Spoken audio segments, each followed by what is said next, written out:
The Supreme Court has ruled that the law Donald Trump has used to impose tariffs, the International Emergency Economics Powers Act, or IEPA, does not grant him the power that he claims, which is to impose tariffs without congressional approval. This is a major blow for Donald Trump. Tariffs are a pillar of his second-term agenda, and they're also one of his favourite bargaining chips. When he's talking to international leaders, he wields tariff threats as a foreign policy tool. He's even said that they helped him to end wars. The sweeping nature of these tariffs has upended the global financial markets to some extent, and they've really strained relationships with the US's major trading partners, including Australia, which has been subject to a 10% baseline tariff.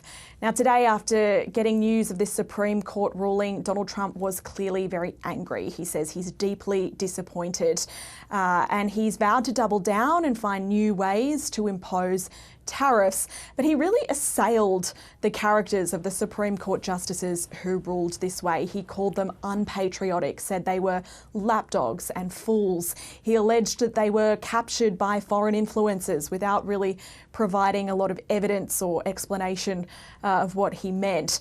He took particular issue with two of the justices who he appointed in his first term. He said that they were an embarrassment to their families. And I'm ashamed of certain members of the court, absolutely ashamed, for not having the courage to do what's right for our country.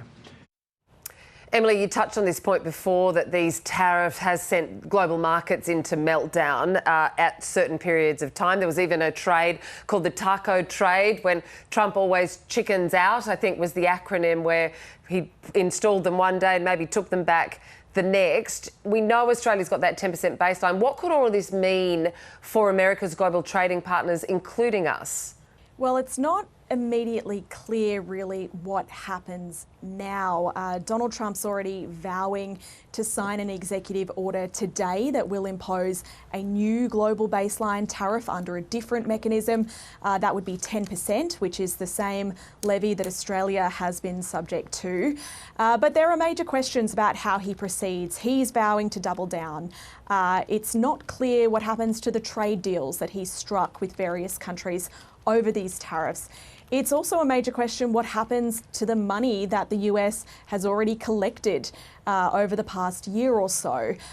Will that money be refunded? One of the dissenting justices, Brett Kavanaugh, pointed to this in his dissenting opinion. He warned that this would be a mess. The US may be required to refund billions of dollars, even though importers may have already passed on those costs to customers. So while Donald Trump is today vowing to go in what he called an even stronger direction, there are other measures that are available to him to impose tariffs, but they're all a little bit more complicated. Some of them are more limited. There's still a lot of uncertainty for the trading partners of the United States ahead. Emily Gramens, thank you very much.